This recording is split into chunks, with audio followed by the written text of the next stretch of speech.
कभी कभी मन में आपके भी एक आध बार तो ऐसा प्रश्न उत्पन्न होता ही होगा। आपके भी मन में कभी कभी एक आध बार ऐसा प्रश्न तो आता ही होगा कि शिवजी के गले में पड़ा हुआ सर्प शिवजी को डसता नहीं होगा क्या? भाई सर्प का तो नियम है कि उसको अपना विष उगलना है। सर्प का तो नियम है कि उसको अपना विष त्यागना है और सर्प अपने विष को त्यागता रहता है। पर शिवजी के गले में वासुकी नाग पड़ा हुआ है, क्या वो विष नहीं उगलता होगा? उगलता है।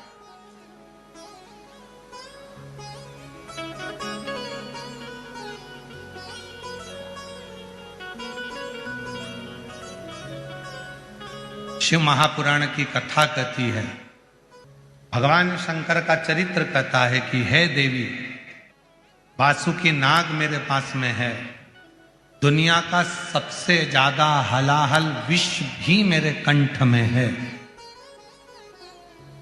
फिर भी संसार का कोई जीव जब मेरी शरणागति ग्रहण करता है तो उसके भीतर के विष को भी मैं धारण कर लेता हूं और उसको सुख देना प्रारंभ कर देता हूं।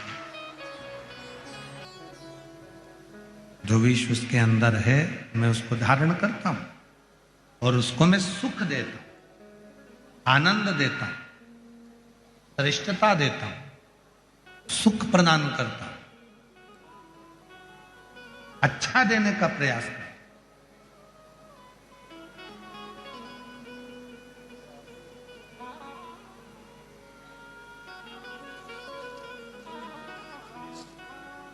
बैठे थे भगवान शंकर, नेत्र बंद थे शिव जी के और नेत्र बंद कर कर विराजमान थे। भगवान शंकर विराजे हुए, अपने नेत्र बंद है, साधना में डूबे हुए हैं, भजन में डूबे हुए हैं, स्मरण में डूबे हुए, साधना में डूबे हुए।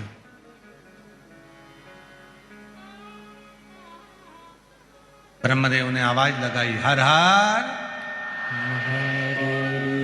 भगवान विष्णु देव ने आवाज लगाई, हर हर।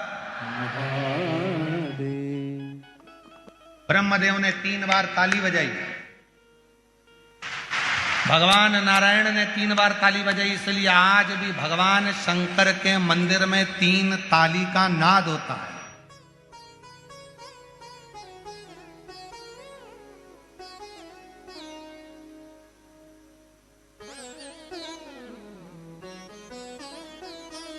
और याद रखना, वो 3 ताली कोई साधारण नहीं है। भगवान शंकर के एक गण है जिनका नाम है चंड, जो शिव जी के मंदिर के द्वारपाल होते हैं, शंकर जी के मंदिर के रक्षक होते हैं। क्या नाम है उनका? चंड। जो शिव मंदिर के द्वारपाल हैं, भगवान शंकर के मंदिर के रक्षक हैं। शिव मंदिर के द्वारपाल हैं, शंकर जी के मंदिर के जो रक्षक हैं वो चंड है।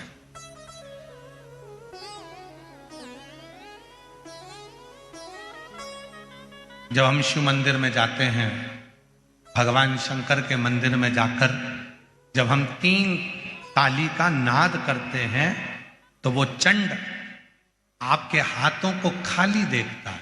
जब ताली कब बजा सकते हो? जब दोनों हाथ, अगर हाथ में कोई वस्तु रखी है तो आप ताली ना बजा पाओगे, फिर वो केवल किताब को आप पटक सकते हो, बर्तन को आप लगा, पर ताली का नाद कब होगा? जब आपके दोनों हाथ।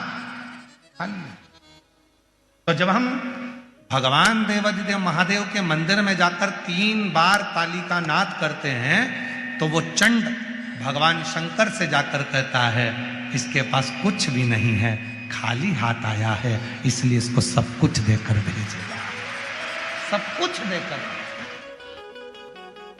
दे दे।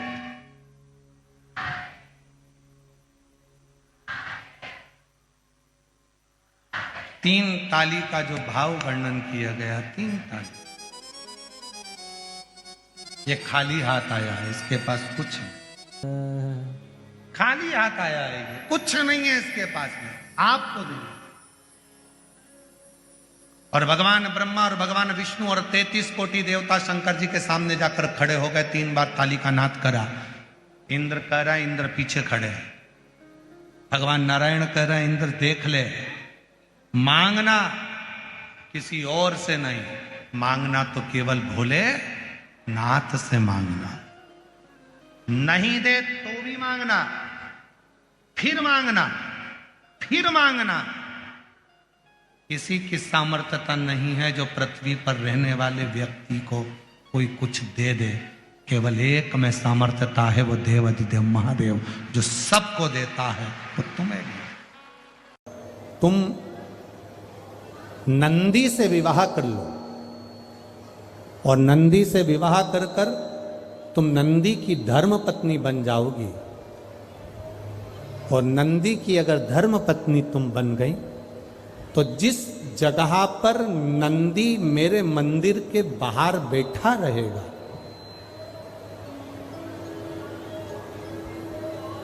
नंदी जिस जगह पर मेरे मंदिर के बाहर बैठा रहेगा, सुयशा उसके कर्णों में, कर्णों के करीब में तू स्वयं विराजमान रहेगी। सुयशा, जब कोई नारी, जब कोई पुरुष, जब कोई बच्चा, जब कोई बुजुर्ग, जब कोई भी संसार सागर में रहने वाला मानव मेरे मंदिर में आएगा और नंदी के कान में कुछ कहकर जाएगा, तब तू उसको सुनकर माँ पार्वती से कहेगी। और पार्वती जब मेरे साथ प्रतिदिन प्रदोष काल में, प्रदोष के समय, शाम के समय भ्रमण पर जब पार्वती मेरे साथ जाएगी तो पार्वती मैया जिसके सामने नंदी को रोक देगी, मैं उसके ऊपर कृपा करते हुआ चले जाऊंगा। ये हमारा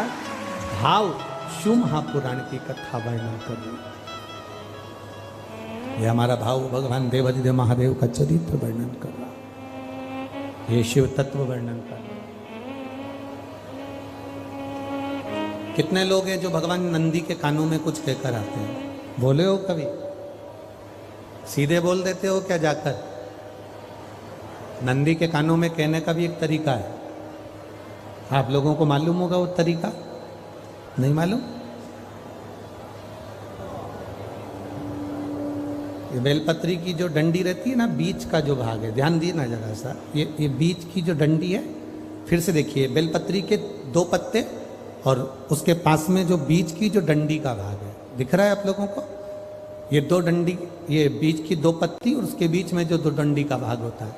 जब हम देवाधिदेव महादेव से कोई बात कहने वाले होते हैं ना कि बाबा बहुत दुखी हूँ, बाबा बहुत तकलीफ चल रही है, बाबा मैंने एक कंपटीशन एग्जाम में परीक्षा दी है, बाबा मेरे जीवन में ये तकलीफ हो रही है, बाबा, तब इस बेलपत्री की जो ये डंडी होती है, इस उंगली से, इस अंगुष्ठ से इस डंडी को पकड़ा जाता है और बाबा के कर्ण में कहने से पहले ये हाथ को नंदी के ऊपर रखकर फिर हम बाबा के नंदी के कानों में कहते हैं और चलते समय इस बेलपत्र को अशोक सुंदरी की जगह पर चढ़ाकर वापिस सजाते हैं। देवाधिदेव महादेव को पार्वती की बात मानना ही पड़ती है और वो कहना ही पड़ता है। ये बेलपत्र की महत्व है।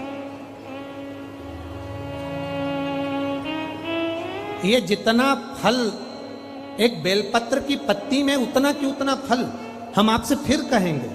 कभी मौका मिल जाए जिंदगी में, कभी तुम्हारे जीवन में अगर मौका मिले और कहीं बेलपत्री का वृक्ष मिल जाए जिसकी छांव तुम्हारे ऊपर पड़ रही हो,